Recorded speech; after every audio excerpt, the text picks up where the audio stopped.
Man, I feel like a woman. Le 8 mai 1945 est une date très importante dans l'histoire de France. Mais ce n'est pas la seule date qui rime avec libération pour notre pays. Aujourd'hui, on vous parle du jour où Jeanne d'Arc a délivré Orléans des Anglais. L'histoire de Jeanne, tout le monde la connaît. À l'âge de 13 ans, elle a une apparition de Saint-Michel sous l'apparence d'un chevalier, ainsi que de deux saintes, Sainte Catherine et Sainte Marguerite. L'archange lui ordonne de conduire le dauphin à Reims pour le faire sacrer et, selon ses propres mots, bouter les Anglais hors de France. C'est seulement 3 ans plus tard qu'elle décide de parler de ses nombreuses visions à son oncle. Celui-ci décide de l'emmener voir le duc de Lorraine et après 1 an d'attente et de nombreux échanges avec Robert de Baudricourt, celui-ci finit par céder et lui donne quelques hommes pour se rendre à Chinon et y rencontrer le dauphin et futur Charles VII. L'anecdote la plus connue est sans doute celle où le dauphin décide de se cacher parmi ses courtisans afin de tester les soi-disant dons de Jeanne. En arrivant dans la grande salle du château, elle le reconnaît immédiatement. Le dauphin accepte alors de s'entretenir en privé avec elle. Malgré tous les documents à disposition qui relatent de cette entrevue, leur échange reste néanmoins inconnu. Quoi qu'il en soit, quand Charles ressort, il semble convaincu. Le 22 mars 1429, il accepte ses services et lui confie une armure, une bannière, ainsi que quelques hommes, et l'envoie à Orléans pour secourir la ville.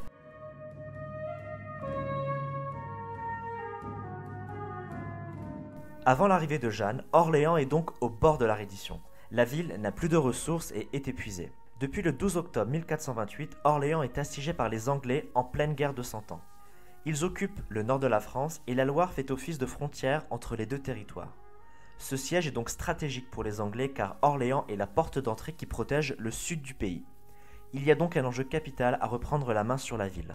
Jeanne et 200 soldats rejoignent la ville le 29 avril 1429 vers 20h avec les bateaux de ravitaillement prévus pour Orléans. Les 2 jours suivants, elle défile dans les rues de la ville pour rationner les habitants et les soldats afin de les galvaniser. Elle participe au conseil de guerre avec le commandant d'Orléans, Jean de Dunois, connu aussi sous le nom de bâtard d'Orléans. Le 1er mai, celui-ci laisse Orléans sous la responsabilité de Jeanne et sous celle d'Étienne de Vignoles, son compagnon d'armes, car il pense que la garnison prévue n'est pas assez importante. Il part donc chercher des renforts du côté de Blois. Le 4 mai au matin, les renforts arrivent de Blois, Montargis, Gien, à travers la Beauce. Les Anglais voient le convoi, mais décident de ne pas agir, le jugeant trop important. Dunois lance alors les hostilités dès midi sur le fort anglais de Saint-Loup. Jeanne, n'étant pas prévenue de cette attaque, attrape son étendard et se mêle à la bataille. La garnison anglaise de 400 hommes est submergée par les 1500 attaquants français. Après quelques heures de combat, le fort des Anglais tombe.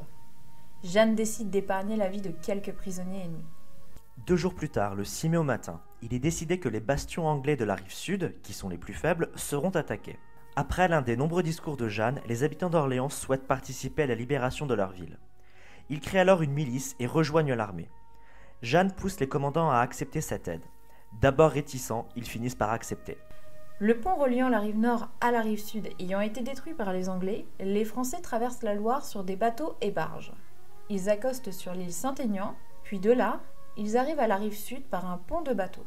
Avant que les Français aient pu correctement débarquer sur la rive sud, on rapporte que Jeanne d'Arc aurait lancé une attaque brutale sur le boulevard menant au fort des Tourelles. Cet assaut a failli tourner au désastre, car les attaquants étaient exposés aux tirs de flanc des Anglais depuis le fort des Augustins. Les Français commencent à fuir, Jeanne aussi. Les Anglais poursuivent alors les Français. C'est alors que Jeanne aurait fait demi-tour pour les affronter seule. Elle lève son étendard et crie « Au nom d'eux », ce qui aurait été suffisant pour impressionner les Anglais et stopper leur poursuite. Les Français reviennent à ses côtés et attaquent le fort des Augustins.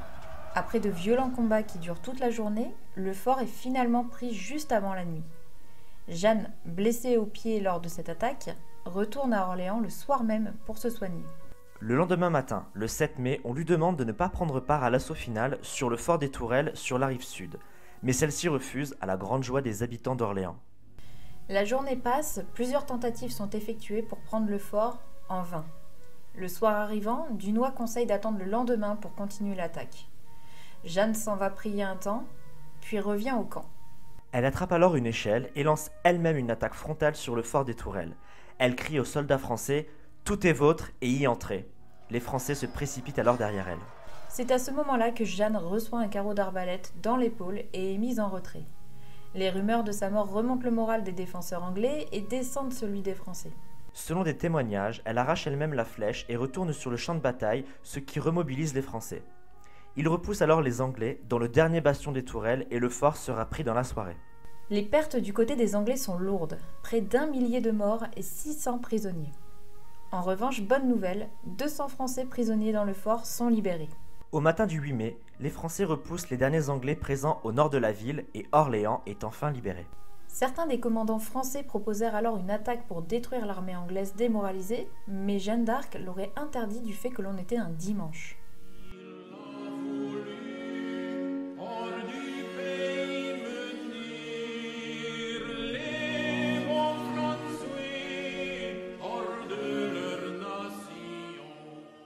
Après l'exploit d'Orléans, deux possibilités s'offrent aux Français. Attaquer Paris ou aller à Reims comme le souhaite Jeanne pour sacrer le roi. Le dauphin décidera de se rendre directement à Reims. Après plusieurs batailles pour accéder à Reims, le dauphin peut enfin faire son entrée dans la cathédrale aux côtés de Jeanne afin d'être couronné le 17 juillet 1429. Après cela, Jeanne d'Arc connaît malheureusement plusieurs déboires et trahisons, notamment de la part de Charles VII, qui l'amène à être condamnée puis brûlée vive le 30 mai 1431.